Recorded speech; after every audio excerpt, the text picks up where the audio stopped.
Hola, soy Pepe Pérez Rivera. Bienvenidos y bienvenidas a este espacio a Hombros de Gigantes. Desde aquí intentaremos abrir una ventana hacia la física y la química de secundaria. Si la propuesta te parece interesante, ánimo y vamos al lío.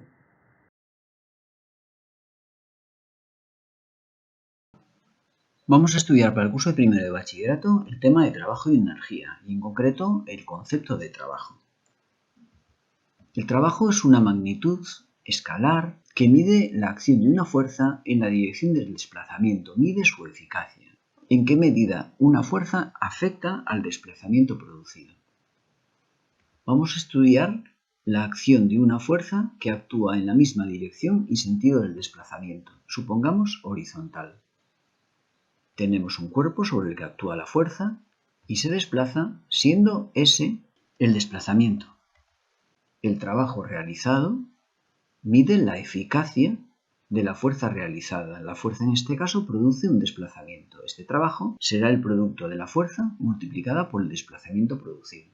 Si la fuerza forma un cierto ángulo alfa con el desplazamiento, la nueva situación sería esta. Descomponemos la fuerza F y obtenemos una componente Fx que actúa en la dirección del desplazamiento y una componente Fi que actúa en dirección perpendicular a ese desplazamiento. La fuerza eficaz es la componente X, de manera que si buscamos la eficacia tendremos que multiplicar la Fx por el desplazamiento producido. Pero la componente X de la fuerza es el cateto contiguo al ángulo alfa en el triángulo en el cual F es la hipotenusa. Por tanto, podemos obtener ese cateto contiguo multiplicando la hipotenusa por el coseno del ángulo. De manera que obtendríamos una expresión en la cual el trabajo sería F por S por el coseno del ángulo. Este trabajo es una magnitud escalar. Observa que si multiplicamos F por S por el coseno del ángulo, siendo F y S dos vectores, estamos ante el producto escalar de dos vectores, que como consecuencia da como resultado un producto escalar, siendo entonces el trabajo efectivamente una magnitud escalar. Si estudiamos la ecuación de dimensiones, tanto en el sistema internacional como en el sistema cegesimal, veremos que al multiplicar la fuerza por el desplazamiento, tendremos mLt elevado a menos 2, que sería la ecuación de dimensiones de la fuerza, multiplicada por la ecuación de dimensiones del desplazamiento, que es una longitud, lo cual nos llevaría a masa longitud al cuadrado por tiempo elevado a menos 2. Una vez obtenida la ecuación de dimensiones, podemos buscar las unidades tanto en el sistema internacional como en el cegesimal. En el internacional buscaremos el producto de Newton por metro, fuerza por desplazamiento, que siendo Newton kilogramo por metro partido segundo al cuadrado, al multiplicarlo por metro, obtenemos tal como dicta la ecuación de dimensiones, kilogramo, masa, por metro al cuadrado, longitud al cuadrado, partido segundo al cuadrado, dividido tiempo elevado al cuadrado, tiempo elevado a menos 2. Esto es lo que denominamos un joule en honor a James Prescott Joule. En el sistema cegesimal haremos lo propio con dina multiplicado por centímetro. Y siendo la dina gramo por centímetro partido segundo al cuadrado, al multiplicar ahora por centímetro, obtendremos, de nuevo tal como dicta la ecuación de dimensiones, unidad de masa gramo por unidad de longitud al cuadrado, centímetro cuadrado, dividido unidad de tiempo al cuadrado. Esto es un ergio. Y si queremos buscar la relación entre joules y ergios, veremos que si joule es kilogramo por metro al cuadrado partido segundo al cuadrado, tan solo tendremos que sustituir el kilogramo por 1000 gramos y el metro al cuadrado por 10 elevado a 4 centímetros al cuadrado. Ello nos dará 10 elevado a 7 gramo por centímetro cuadrado partido segundo cuadrado, es decir, 10 elevado a 7 ergios. Según lo que hemos visto en la definición del trabajo, para que exista trabajo necesitamos que se cumplan tres condiciones. Debe de haber fuerza. Si no hay fuerza, no hay trabajo. Debe de haber, además, desplazamiento. Si no hay desplazamiento, tampoco hay trabajo. Podemos estar realizando un esfuerzo, pero no existe trabajo desde el punto de vista físico. Si sostenemos un pesado libro a 1 metro de altura, nos cansaremos, nos dolerá el brazo, pero desde el punto de vista físico no hay trabajo porque no hay desplazamiento. Igualmente, si empujamos una pared, si no somos capaces de arrollarla y no hay desplazamiento, tampoco habrá trabajo. No confundamos, por tanto, el trabajo con el esfuerzo. Puede haber esfuerzo, pero no hay trabajo. Además, fuerza y desplazamiento no pueden ser perpendiculares, porque recuerda que el producto escalar de dos magnitudes perpendiculares es 0, dado que el coseno es el coseno de 90, que vale 0. Por tanto, debe de haber fuerza, debe de haber desplazamiento, y en ningún caso fuerza y desplazamiento pueden ser perpendiculares. El trabajo, teniendo en cuenta que aparece el coseno de un ángulo, puede presentar signo positivo y puede presentar signo negativo. El signo positivo aparecerá cuando el coseno es de un ángulo del primer cuadrante. Recuerda que el coseno del primer cuadrante tiene signo positivo. Por tanto, una componente de la fuerza actúa favoreciendo el desplazamiento.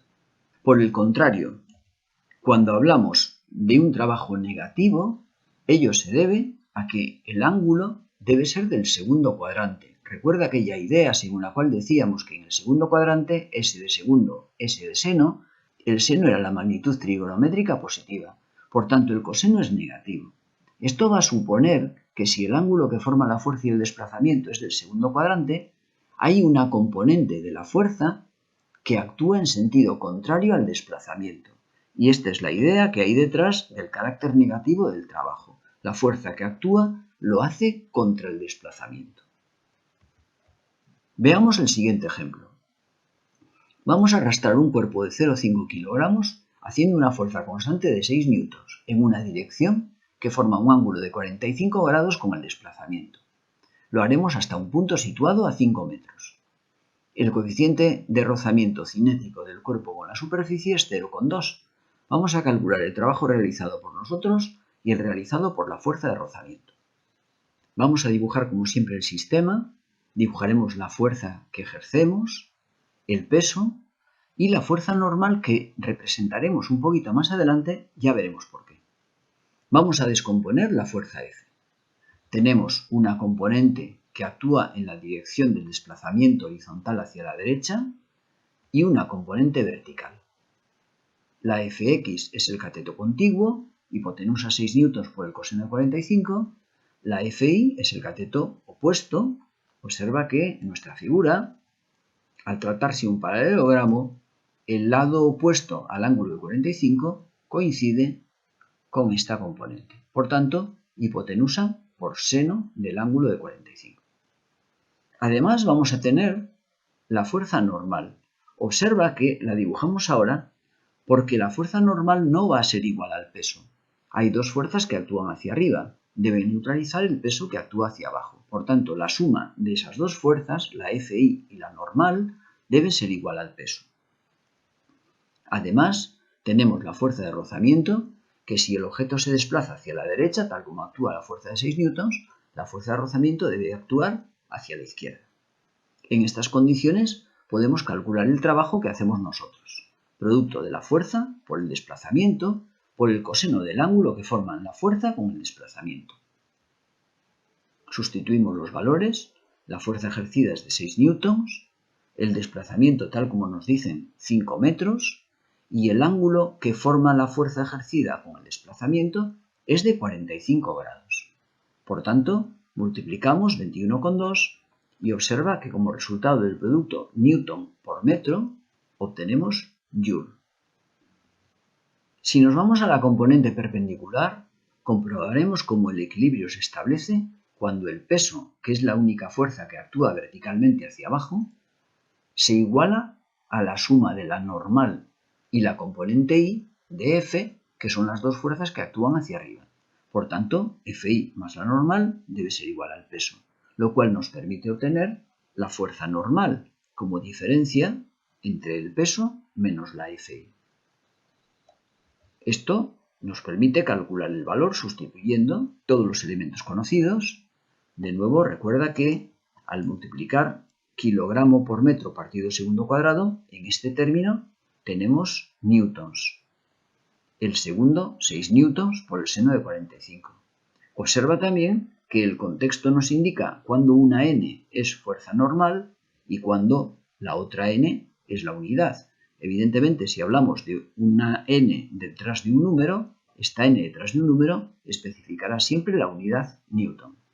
Ten en cuenta también que la norma internacional nos obligaría a escribir Joule y Newton respetando el nombre completo del científico en honor al cual se asigna la unidad. Generalmente la abreviamos escribiendo la inicial, pero deberíamos de escribir el nombre completo tal como dicta la norma internacional. Esto evitaría la posible confusión de la n de Newton con la n de fuerza normal. Una vez que tenemos la fuerza normal, podemos buscar con ayuda del coeficiente de rozamiento el valor de la fuerza de rozamiento. En este caso, 0,13 newtons. Si a continuación nos vamos en busca de la expresión del trabajo, recuerda que es el valor de la fuerza de rozamiento en este caso, por el valor del desplazamiento, por el coseno del ángulo que forman la fuerza con el desplazamiento. Y este matiz es enormemente importante, porque ahora la fuerza de rozamiento hacia atrás y el desplazamiento hacia adelante forman un ángulo de 180 grados. Recuerda que el coseno de 180 es menos 1.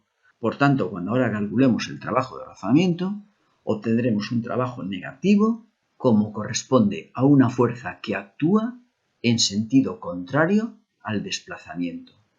Mientras que el trabajo que antes calculamos de la fuerza ejercida es positivo porque tiene una componente que actúa favoreciendo el desplazamiento.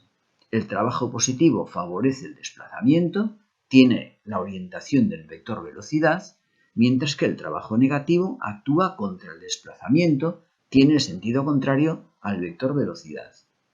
El trabajo positivo sería constructivo desde el punto de vista del movimiento, mientras que el trabajo negativo sería destructivo desde el punto de vista del movimiento. Y es todo en esta ocasión. Si te pareció interesante la propuesta, nos vemos caminando entre la ciencia como siempre, subidos a hombros de gigantes.